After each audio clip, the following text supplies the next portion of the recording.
Alpiniste, médecin, musicien, voyageur, Michel Kirch a dédié sa vie à la photographie. Il glane des paysages à travers le monde et les transforme numériquement en théâtre mythologique, mise en scène où se jouent des destins suspendus dans le temps. Le plasticien compose des scènes allégoriques en puisant dans son immense répertoire de photographies argentiques. L'essentiel, c'est souvent le socle de la mémoire.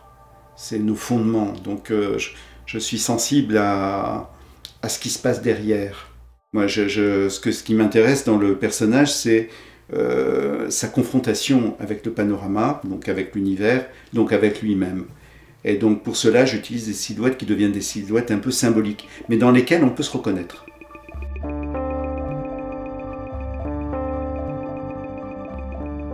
Ces visions semblent toujours émerger d'un paradoxe, à travers des compositions irréelles qui s'affranchissent de la raison et où l'échelle est relative. L'homme y accomplit des rites de passage, entre un ici et un ailleurs, comme poussé par des mouvements invisibles.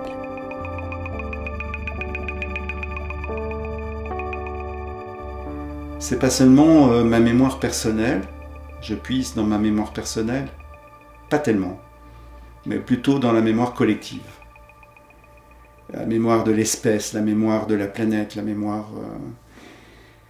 L'art sacré, l'art mystique a donné des choses peut-être les plus importantes de l'humanité. Et il y a un sens là-dedans. Pourquoi c'est si fort? Pourquoi c'est si puissant? Pourquoi c'est si pérenne? Pourquoi aujourd'hui encore on est sensible à ces images ancestrales, bibliques, archétypielles? Notre perception est troublée par l'ambiguïté de ces rapprochements. Le réalisme nous oblige au doute et le mystère devient crédible. Il y a aussi une autre façon aujourd'hui qui est plus conceptuelle, c'est de considérer que l'Internet est une forme d'inconscient collectif. Et on trouve aujourd'hui une foison des milliards d'images sur Internet, et que de toute façon, moi je transforme pour les intégrer dans un ensemble beaucoup plus vaste.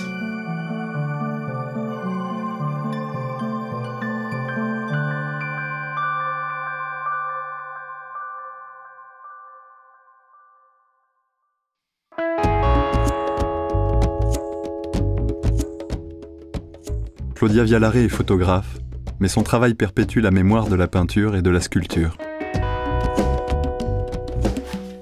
Froissées, condensées, ses œuvres proposent une nouvelle lecture d'un héritage, celui des grands maîtres de l'art.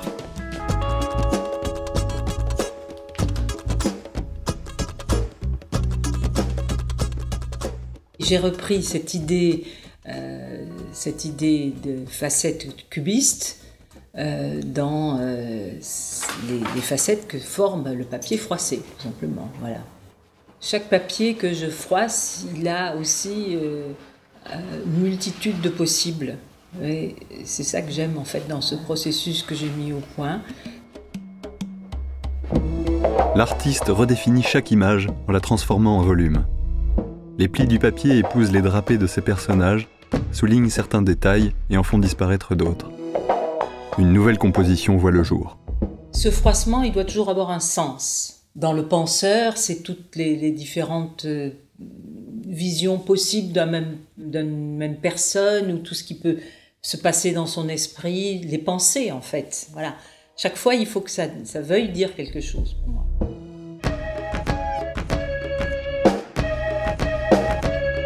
J'ai fait de la peinture à l'huile, en grand format, pendant une dizaine d'années. Je porte aussi cette mémoire des gestes de la peinture, puisque par exemple, je ne travaille qu'avec une palette numérique et avec un stylet. Donc en fait, je peins, moi. Avec mon ordinateur, je peins. Quand j'ai changé de médium, j'ai pas changé d'inspiration. Et donc, mes sources d'inspiration, c'était bien souvent l'histoire religieuse ou l'histoire mythologique, voilà, des grands mythes déjà interprétés dans l'histoire de l'art, en exprimant ce que moi je ressens devant ces peintures, en les réinventant en somme. Lorsqu'elle met en scène des modèles dans son atelier, Claudia Vialaré puise dans un répertoire séculaire. Ce sont des poses qui se suffisent à elles-mêmes, hors de tout contexte. L'enjeu pour moi, il est dans l'expression de la pose, faire passer quelque chose pour essayer de concentrer donc, dans les gestes la présence.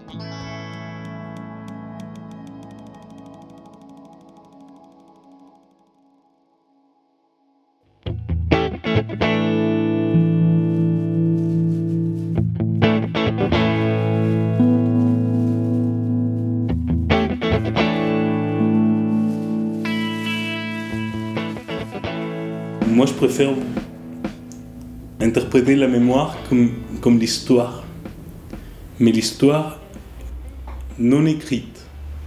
Mon travail, il a été toujours interprété comme des fouilles archéologiques, un peu comme du réseau urbain non abouti, des vues aériennes de quelque chose un peu flou.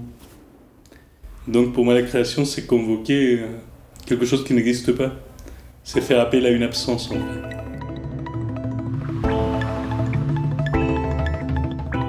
Dans un important projet réalisé à la Casa Velasquez, Léon Garreau de Mainvilliers évoque la société minière de la vallée du Rio Tinto en Andalousie. Un fleuve et une histoire marqués par un minerai, le cuivre, que l'artiste ronge à son tour à travers le procédé de la gravure. Les formes déchiquetées des empreintes se prolongent dans des contours imaginaires piqués de fils rouges.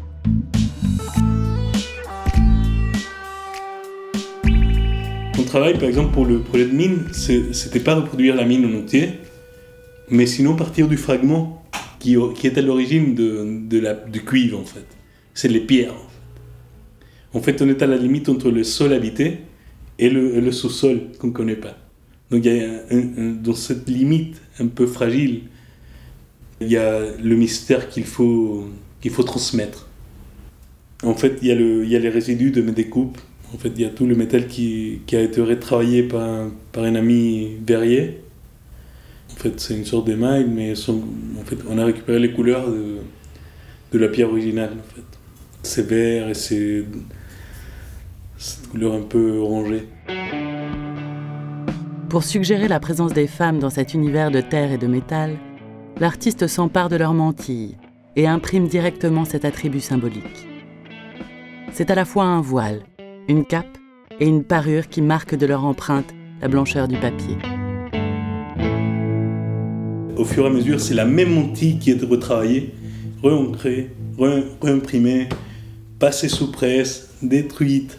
En fait, au fur et à mesure, il y a des trous qui apparaissent. En fait, c'est une métaphore du déclin. Mais Léon recoue les plaies de ce territoire épuisé, rendu stérile et inhospitalier par une exploitation millénaire. Ces prolongements en pointillés, qu'il appelle des sutures, ressuscitent la splendeur passée d'un territoire et d'une histoire qui sombrent aujourd'hui dans l'oubli. Moi, je conçois la gravure comme un processus d'apprentissage. C'est un laboratoire, c'est vraiment des expériences nouvelles à chaque fois.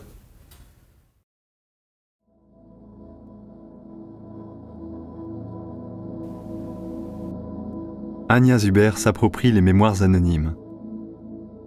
Cette jeune artiste polonaise surimpose des diapositives directement contre la lentille de son appareil photo.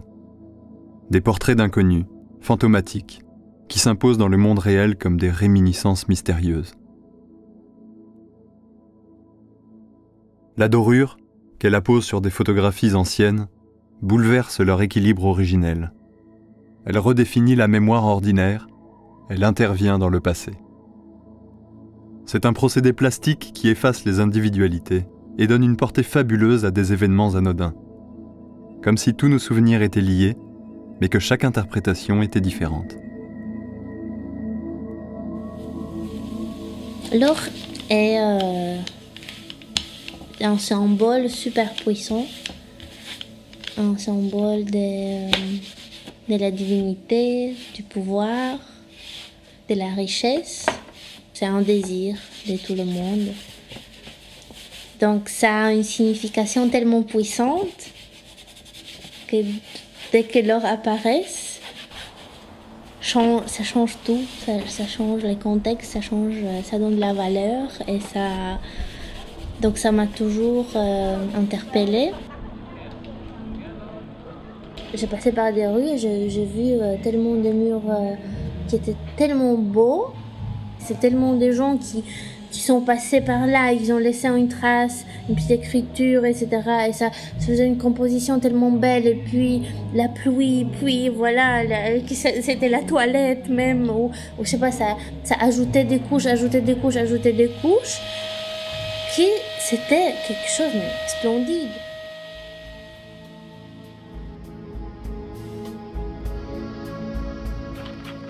Ces graffitis, Ania Zuber les photographie dans le monde entier et les intègre dans son œuvre grâce au procédé de la sérigraphie.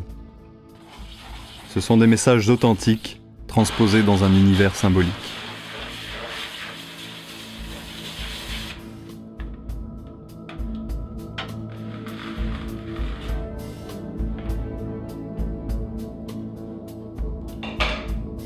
Et j'utilise jamais, dans ce projet, il n'y a rien de moi-même. J'imprime. Je reproduis ce que je vois dans la rue en sérigraphie. Donc je suis un intermédiaire. Je prends ce qui est créé par la société sur des murs, dans une expression urbaine. Bien sûr, je choisis des couleurs, je les reproduis en sérigraphie sur un fond doré. Et puis, je mets mon nom et on met dans une galerie.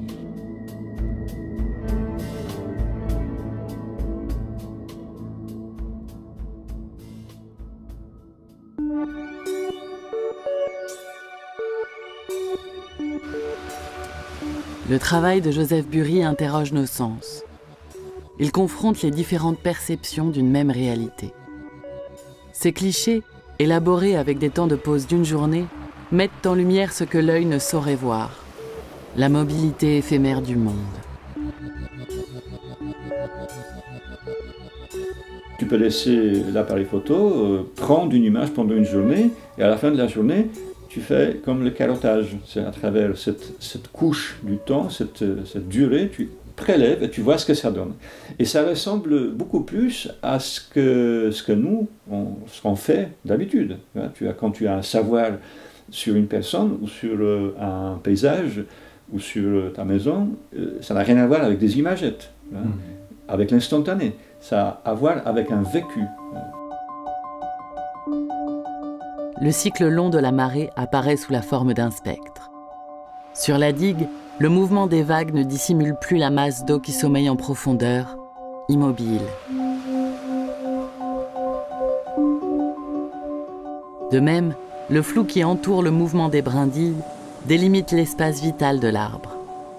Pendant la prise de vue, le photographe tente de distinguer les événements, quasiment imperceptibles, qui affecteront son œuvre. Effectivement, cette mémoire, elle est sollicitée dans cette expérience que je fais en restant à côté de l'appareil qui enregistre et qui mémorise.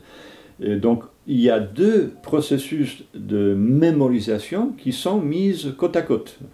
Et cette dualité t'oblige à modifier la tienne. La photographie, il n'y a pas de doute, elle ne va pas se modifier.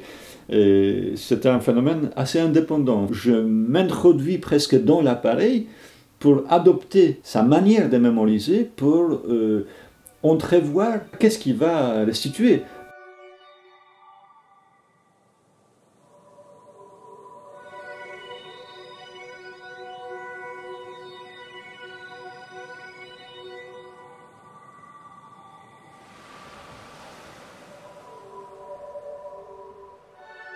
Effectivement, la confrontation de l'image obtenue par le processus de la chronophotographie longue avec ce que toi tu as emmagasiné dans ta mémoire comme mémoire de l'événement, cette confrontation, elle est intéressante. Évidemment, c'est là où se vérifient les deux mémoires. C'est là où on peut, et c'est là effectivement qu'on acquiert ce que j'appelle une théorie. C'est là où tu peux savoir pourquoi et comment faire une autre image.